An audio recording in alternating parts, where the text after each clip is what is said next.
Sports Betting Brethren, hey, bring it up, and thanks for stopping by. My name is Boyd. I'm a sports day trader, and I'm here to teach beginner and struggling sports bettors how to use data-driven analytics, data-driven tools, betting tools, and find market insightful, positive EV bets to profit from. It's actually not that difficult, but there's a lot to it, and so I have a consulting operation to help you expedite your educational journey to get up and running very, very quickly and understand how to use all this information to profit consistently. So if that's something you're interested in, please join the community. We have a link down below that you get 2 emails a week that we do sharing of knowledge, the tools, show you the information that we cover, and to help you elevate and expedite your education for sports betting to make money. So join the community, and let's take a look at today's topic.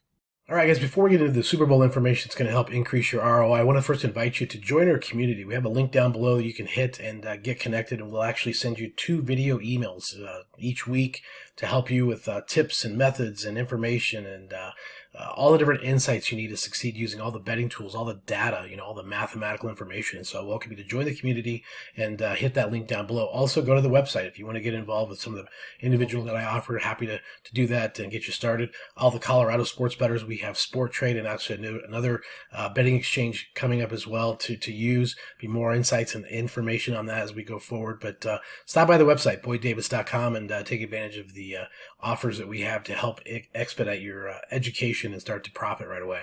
All right, guys, first things first, in the Super Bowl dialogue, and we always talk about markets, right? Markets. And the NFL is like the cruise ship, the most huge, enormous cruise ship out there is the size of the market relative to liquidity and just the volume of bets, the volume of dollars. And so if there's any bet that's most challenging, it's NFL sides, totals, and money line bets. And so really going up against that entity in the Super Bowl is really, really tough just because of the efficiency that the odds makers have at this particular point of the season. So that's something that you can consider and think about, because you're going to have about 500 college basketball games in the next 2 weeks and about 100 NBA games, and you got 1 NFL game. So where do you think a lot of the emphasis is going to be in the market efficiency of that entity in and of itself? So again, money spends in college basketball sides and totals a lot easier and faster and better. So food for thought. Now, the next thing we'll talk about is the promos and the different proposition type bets you have. Okay, I mentioned the massive efficiency of the NFL markets, especially in the mainline bets and especially in the the point spread totals and money lines. So why wouldn't you fish in the markets that aren't as efficient if you're going to fish there at all? Because you're going to find some pricing discrepancies in the alternative markets, the derivatives, and also the player prop type bets and the other prop bets that will find market pricing vastly different and an array of opportunities, as the sports books are going to have a really hard time mirroring and keeping up with each other in all the vast variety of bet types that are out there compared to a standard situation, a standard NFL game. So you're going to find more value in the prop bets, the player prop bets, the alternative markets, the derivative markets, and using those tools at OddsJam to help you identify those quickly.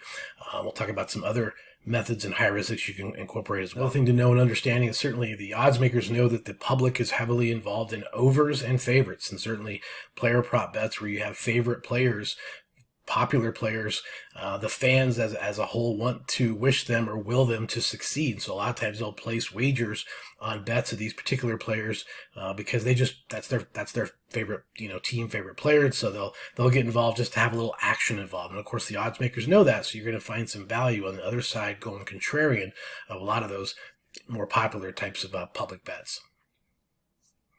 The last thing I'll tell you to consider is to avoid the one-sided bets, meaning they'll give you odds on one side but not the other. For example, if they say something's going to happen as a player prop bet or as a prop bet, and they give you, yes at minus 225, but they don't offer you odds on the no, so there's, it's one-sided. There's not an other side or other payout odds. That's a bet you want to avoid altogether. So that's another tip to get rid of or get out of your betting concepts to, again, profit a lot better. All right, more things to think about. The old adage of buy on rumor, sell on news. Well, you're going to have a lot of news, a lot of rumors, a lot of stories, a lot of information in the next 2 weeks. And so you really want to sit back and ask yourself, if I wait on this bet, what could happen to the line? What could happen to the market? Do you anticipate it going a particular direction? Or should you wait? Should you kind of lay back and wait, let things play out, and then come back at the end and take a lot of the value that's set up for you by the markets? So again, food for thought, and that can go true with coaches, players. You might have assistant coaches that are interviewing for other positions, other jobs, Are they going to be into the full preparation that they might have, for this particular game? You think they would, but there's a lot of pressure, a lot of things going on. You already have the different coordinators interviewing for different positions for other teams. So lots and lots of information, but I highly recommend using the tools, using the data-driven insights and the market insights that OddsJam provides. That's going to give you a true good indicator of what's going on so you can make good choices. All right, guys, going to leave you with this advice for the Super Bowl. To my knowledge and understanding, a lot of the research shows this is one of the highest domestic violence days in the country relative to people over betting, over drinking, not knowing what they're doing, with this efficient market of the Super Bowl itself and people putting a ton more money into it just because of the festivities and the day itself. It's a very irresponsible thing to do, betting on sports to try to profit. So use it wisely, have fun with it, and don't put yourself in a bad position on the Super Bowl because it's just not worth it with so many other opportunities to profit and make money throughout the course of the year. So again, piece of advice. I want to remind you, too, if this information helps you out, please give me a like and a share. Join the channel for more Bet School. If you have any topics you want me to cover, leave them down below as well. Happy to cover that for you. And join the channel so we can help you get higher educated to get a little elevated in your sports betting. Again, appreciate you stopping by. Let's go make some mathematics.